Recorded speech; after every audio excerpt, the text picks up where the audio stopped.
እስራኤል ለሰላም ትቆማለች ብለዋል። ሰላም ደግሞ ሊመጣ የሚችለው ያው በድርድር ነው። በተለይ አሁን ላይ ኢራን አዲስ መሪም ወይም የሚያስተዳድሩትን መርጣለች። የሃማኒ ልጅ መንፈሳዊ መሪ አድርገው መምረጣቸው ታውቋል።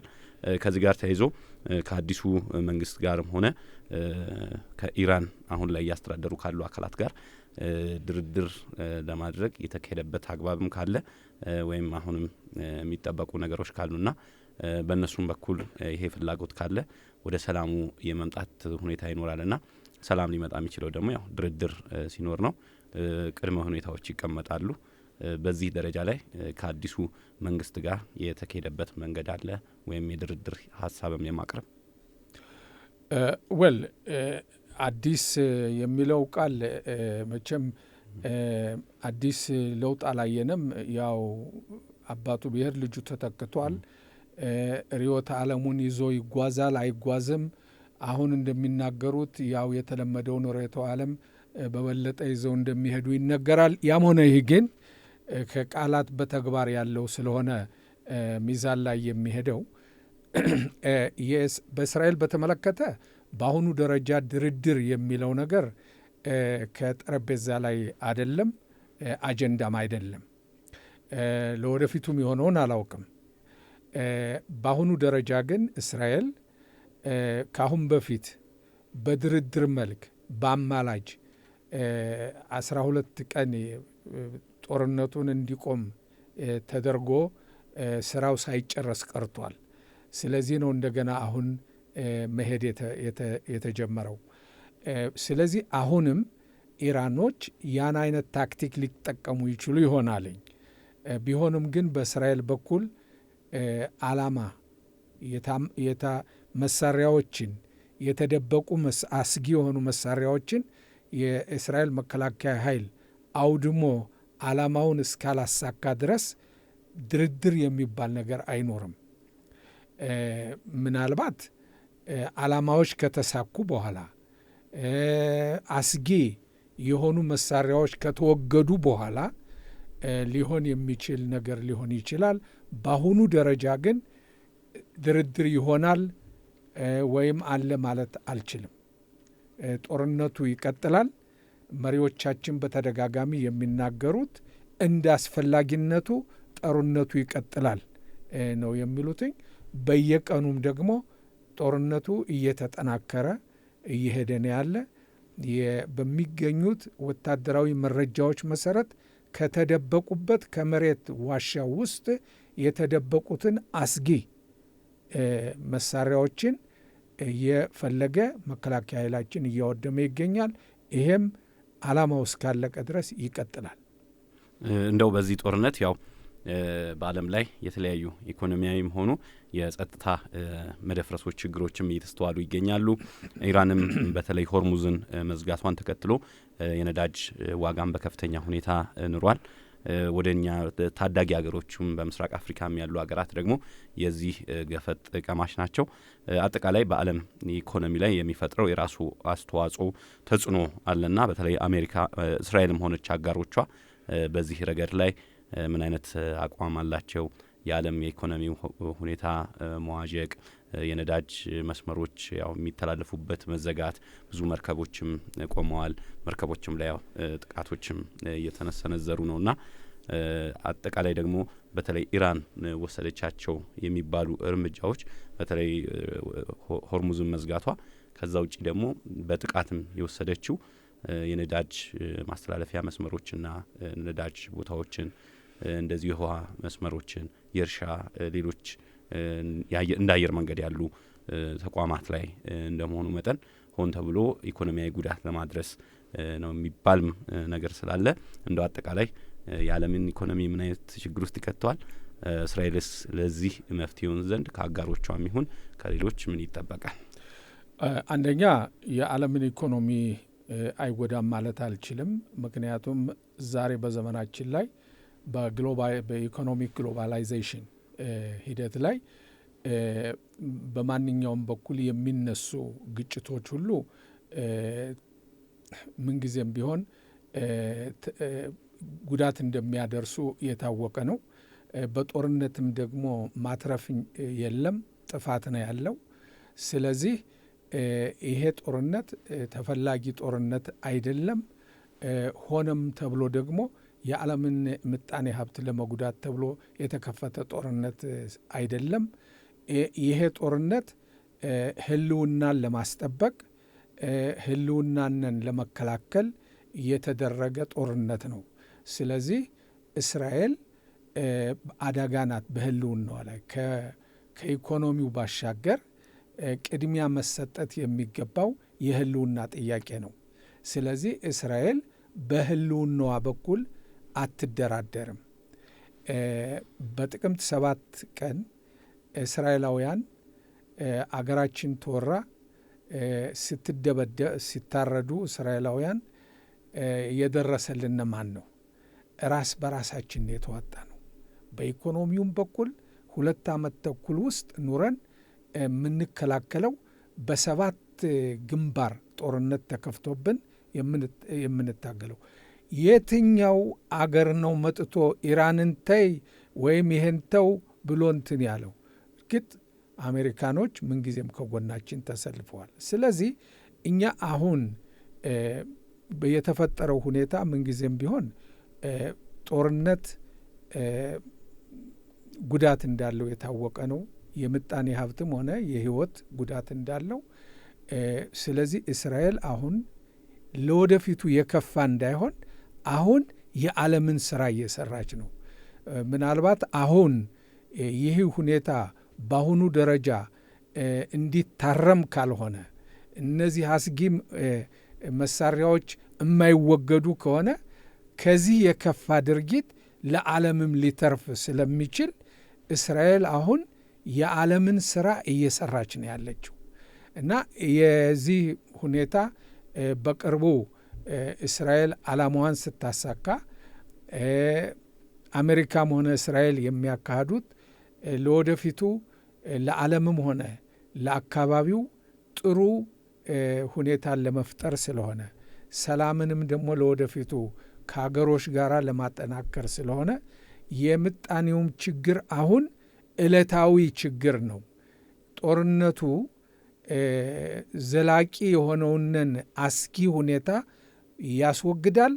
ዘላቂ የሆነ የምጣኔ ሀብትም የትብብርም የሰላምም ጉዞ ሊመጣ ይችላል ብለን እናምናለን። ምናልባት ይሄ መዘጋቱ ሁኔታ እስከ መቼ ይቀጥላል የሚለውን ሁኔታ በሂደት የምናየው ይሆናል።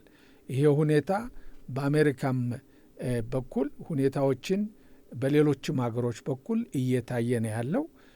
ምናልባት ይሄም ችግር ይፈታል ብዬ አምናለሁ።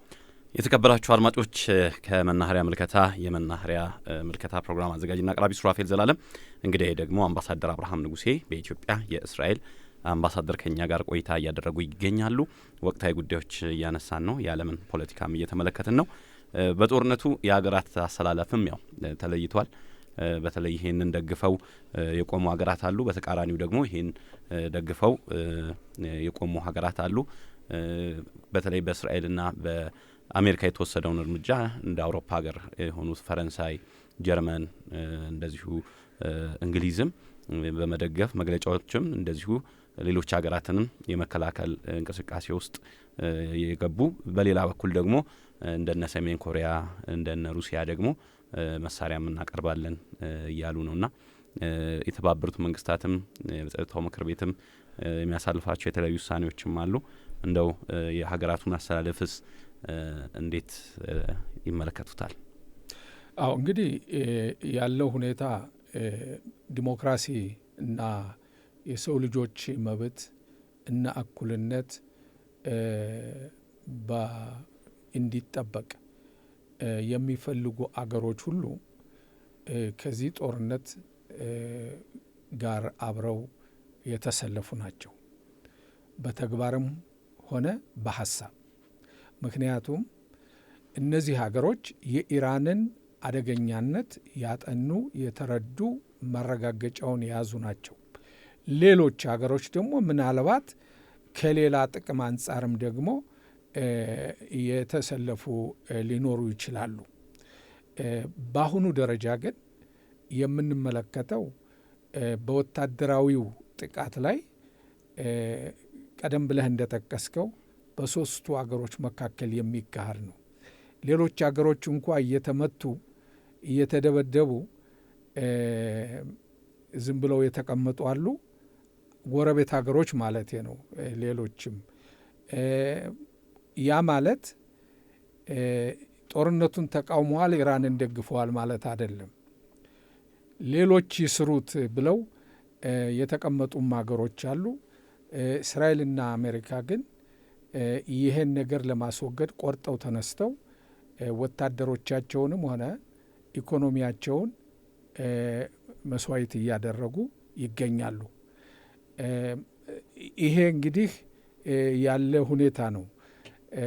ነገር ግን ውጤቱ ለሁሉም የሚጠቅም ነገር ነው። ምናልባት ሌሎች በአሁኑ ደረጃ በተቃራኒ ደረጃ ተሰለፉ የሚባሉት አገሮች ምናልባት እንደ ኢራን ያሉ ሽብር ፈጣሪ አገዛዞች፣ ዲክታተሮች መውደምና መጥፋት የነሱን ሸቀጣ ሸቀጥ የሚያሳጥርባቸው ሊሆን ይችላል። ስለዚህ በእንደዚህ ያሉ አገዛዞችና አመራሮችም ደግሞ የራሳቸውንን ምጣኔ ሀብት አበልጽገው የሚኖሩም አገሮች ሊኖሩ ይችላሉ እና ያም ሆነ ይህ ግን እስራኤል የምትመለከተው የራሷን ሕልውና ለማስጠበቅ ነው። ያም ይደግፍ ያም አይደግፍ ያም ይቃረን እስራኤል ሕልውናዋን ለሚያሰጋ ነገር ሁሉ የእስራኤልን ሕልውና የሚያሰጋ ነገሮችን ሁሉ የትም ይኑር የትም አድና ፈልጋ ማጥፋት የመጀመሪያ ዓላማዋና ተግባሯ ነው። ይሄ ሲሆን ግን የዓለም አቀፍን ሕግ ሽራ አይደለም። የዓለም አቀፍ ሕግ በሚፈቅደው መሰረት የሰው ልጆችን ከዚህ ሽብር ፈጠራ የማይሳተፉትን አነጣጥራ አይደለም። እሷ የምታነጣጥረው መሳሪያዎችን፣ መሳሪያ ሰሪዎችን፣ ወሳኞችን እና ተላላኪዎችን ያነጣጠረ ጦርነት ነው። ይህን ዓላማ ግብ እስከሚመጣ ድረስ የፈለገው ይደግፍ የፈለገው አይደግፍ ጦርነቱ ዓላማችን እስከምናሳካ ይቀጥላል። እንደው በዚህ ጦርነት በተለይ በቀይ ባህር ስንመለከት ኢትዮጵያና ቀጠናው ያሉ ሀገራት ኢትዮጵያም የባህር በር ጥያቄ እያቀረበች ባለችበት በዚህ ወቅት ነው ጦርነቱ እየተካሄደ የሚገኘውና በቀጠናው ምን ሊፈጠር ይችላል? በቀይ ባህር በምን ሊፈጠር ይችላል የሚለውን መቼም እኔ ነብይ መሆን አልችልም። ለወደፊቱ የምናየው ሁኔታ ነው። እኔ ግን እንደምመለከተው እንደ ኢራን ያሉ ሽብር ፈጣሪ መጋቢዎችና የሽብር ፈጣሪ ድርጅት አደራጆች ከወደሙና ከተዳከሙ በቀይ ባህር ዙሪያም ያሉ ተላላኪዎችም ሆነ ሽብር ፈጣሪ ድርጅቶች ሊዳከሙ ይችላሉ። በዚህም የቀይ ባህር ሁኔታም ደግሞ ሰላም ሊመጣ ይችላል ብዬ አምናለሁ። ግን እርግጠኛ መሆን አልችልም። በቀይ ባህር ሁኔታ ያለው ሁኔታ ምንጊዜም ቢሆን እኛ እስራኤል ከኢትዮጵያ ጋር የጠበቀ ግንኙነት አላት፣ የጠበቀ ወዳጅነት አላት። በሁለቱ አገሮች መካከል ከፍተኛ ደረጃ ላይ ያለ በሁሉም ዘርፍ ወዳጅነት ነው ያለ። ኢትዮጵያም ደግሞ በቀይ ባህር ዙሪያ የባህር በርም ለማግኘት ሆነ ሕልውናዋንም ሆነ ምጣኔ ሀብቷንም ለማስተማመንና ለማሳደግ በዲፕሎማሲ መልክና በሰላማዊ መልክ የምታካሄደውን እስራኤል ከኢትዮጵያ ጎን በመሰለፍ ሙሉ በሙሉ ትደግፋለች። እንደው ይሄ ነገር ደግሞ አንዳንዶች በተለይ ከጦርነቱ ጋር ተያይዞ በረከትም እዳም ይዞ ሊመጣ ይችላል። ለሌሎች ሀገራት በረከትም ሊመጣ ይችላል የሚል አይነት ተስፋንም የሚያደርጉ አሉ። ብዙ ነገሮችን ከመፍታት አንጻር እነዚህ አይነት በረከቶች እንደው ለኢትዮጵያ ምን ይዞ ይመጣ ይሆን? እንግዲህ እኔ መቼም እንደ አንድ ዲፕሎማት በዲፕሎማት መነጽር ስመለከተው ለወደፊቱ ጥሩ አቅጣጫን ይዞ ይመጣል ብዬ አምናለሁ። ምክንያቱም ቀደም ብዬ እንደጠቀስኩት ሽብር ፈጣሪ ድርጅቶችን የሚያስታጥቁ፣ የሚመግቡ፣ የሚያሰለጥኑ እንደ ኢራን ያሉ የሽብር ፈጣሪ አገዛዝ ከተወገዱ እነዚህ ሽብር ፈጣሪ ድርጅቶች ራሳቸው ይነጥፋሉ፣ ይደርቃሉ። በዚህ ጊዜ ለቀይ ባህርም አካባቢ ደግሞ ሰላም ሊመጣ ይችላል፣ ትብብር ሊመጣ ይችላል። በጎረቤት ሀገሮች መካከል ያለው ሂደት እየተጠናከረ አሁን እኮ ቀይ ባህር እኮ የቀይ ባህር የመርከቦች የንግድ መርከቦች ከእስያ ይዘው የሚሄዱት የዓለም ኢኮኖሚ እኮ አደገኛ ላይ ነው ያለው። ምክንያቱም እነ ኢራን የሚያስታጥቋቸው እንደነ ሁቲም የመሰሉ ጥቃት እያደረሱ መርከቦች አደጋ ላይ በመሆን የዓለም ኢኮኖሚ አደጋ ላይ ነው ማለት ነው።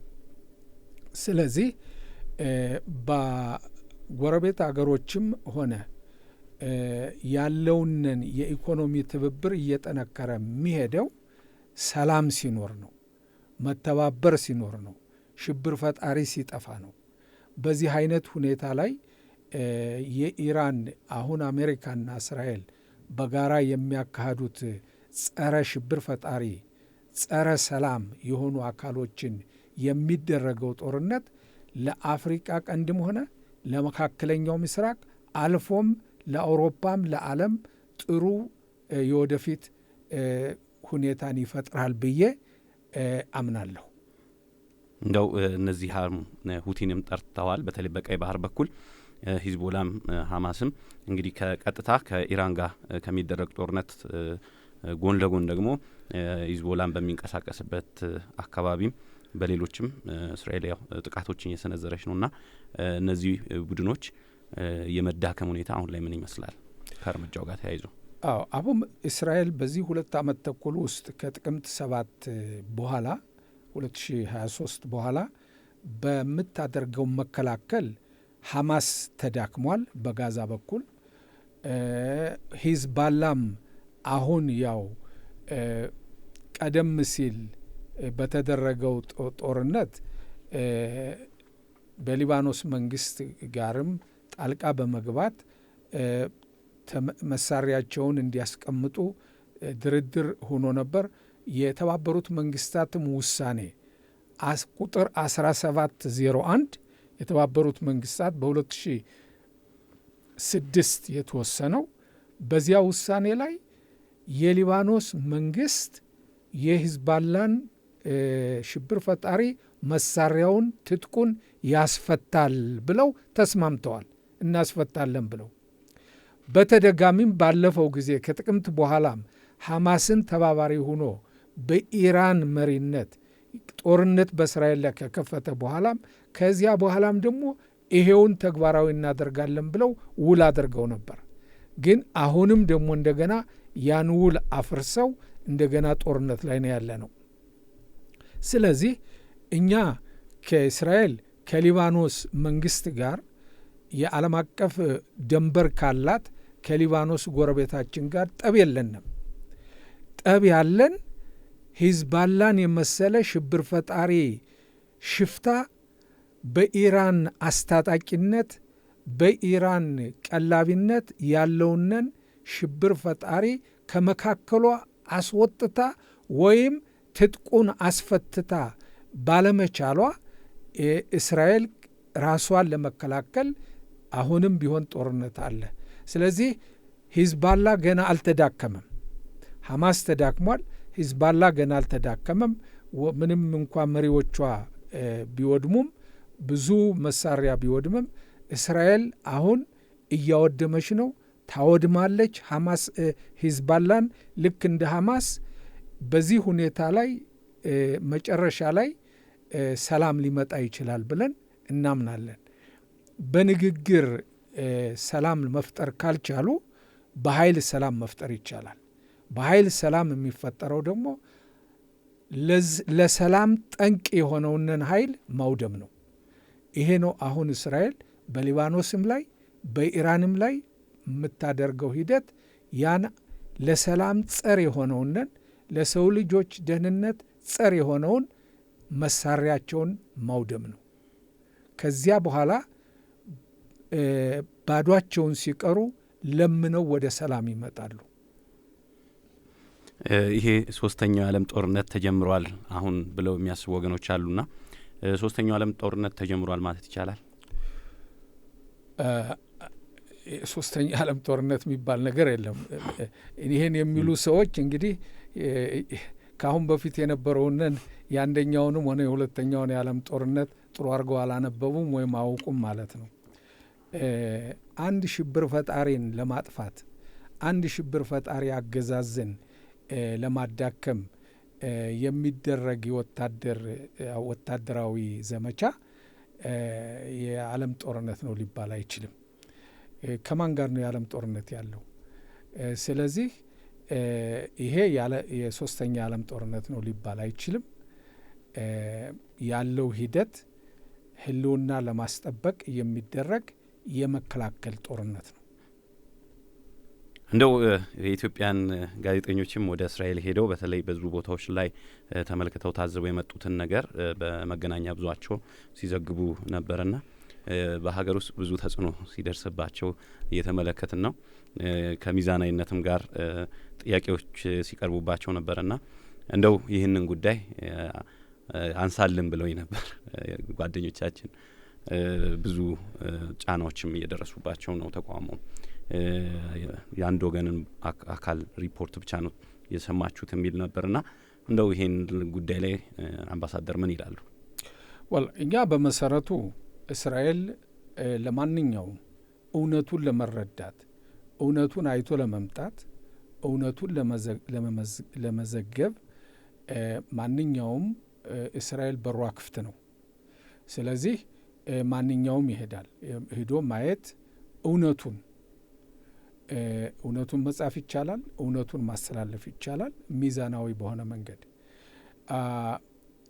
የአልጀዚራ የሐማስ ፕሮፓጋንዳ በመሆን አንድ ገጽም ብቻ በመያዝ ሚዛናዊ ያልሆነ የሐማስን ፕሮፓጋንዳ ብቻ በማስተላለፍ የኢትዮጵያን ሕዝብ ሲያወናብዱ ቆይተዋል። የኢትዮጵያን ሕዝብ ብቻ ሳይሆን የዓለምን ሕዝብ የሐሰት ፕሮፓጋንዳ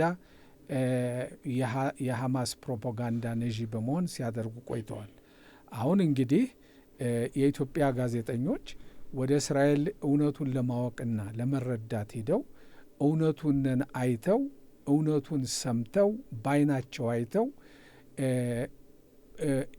እንትኑ የጋዜጠኝነት ሙያ በሚፈቅድላቸው መሰረት ያለውንን ሁኔታ እውነቱን ተናግረዋል፣ ጽፈዋል። ይህ ለምን ሆነ ብለው አንድ ገጽ ብቻ በሐሰት እስራኤልን የሚወነጅለው የአልጀዚራ እንትን ያቀነባበረው ሴራ ነው። ስለዚህ ጦርነቱ እኮ ሰባቱ ግንባር በወታደራዊ ቢሆን ስምንተኛው ግንባር ደግሞ በሚዲያና በዲፕሎማሲያ ነው የምናካሄደው። ስለዚህ ይሄ አንዱ የጦርነቱ ግንባር ነው። እኛ የኢትዮጵያን ጋዜጠኞች እንዲህ ብላችሁ ጻፉ፣ እንዲህ ብላችሁ ተናገሩ ብለን ዲክቴት አላደረግንም።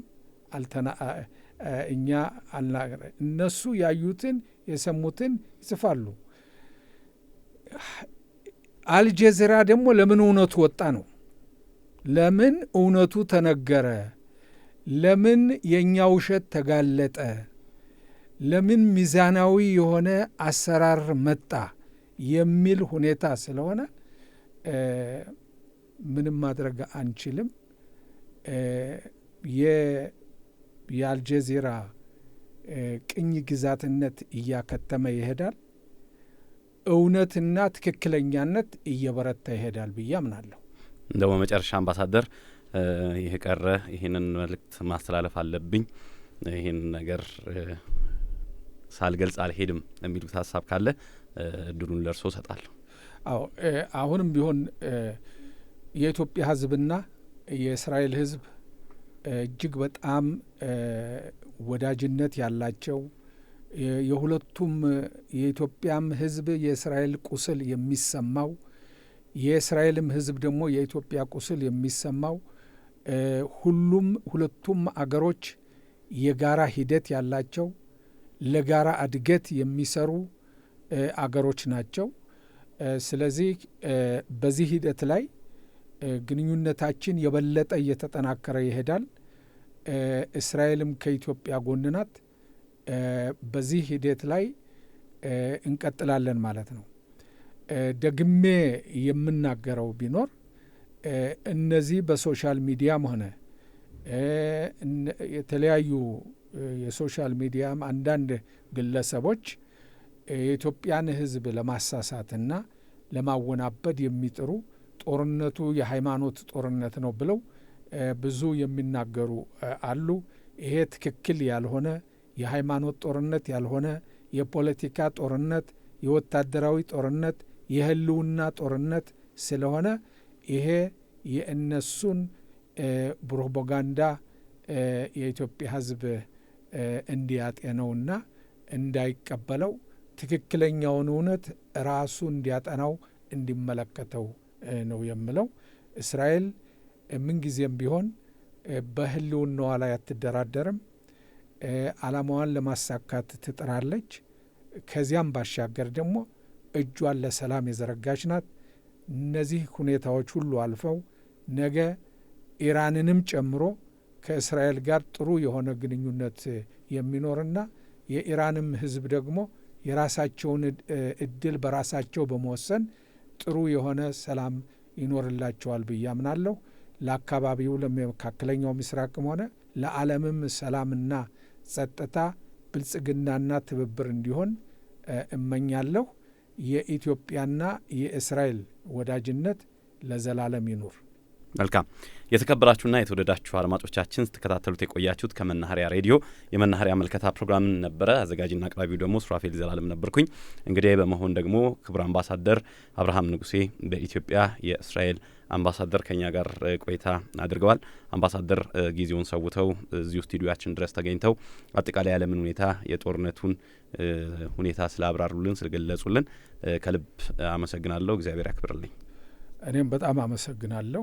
እዚህ ድረስ ተቀብላችሁኝ በጥሩ ሁኔታ ስላስተናገዳችሁኝ በጣም እናመሰግናለን። የተከበራችሁና የተወደዳችሁ አድማጮቻችን የመናኸሪያ ምልከታ ፕሮግራማችን በዚሁ አበቃ።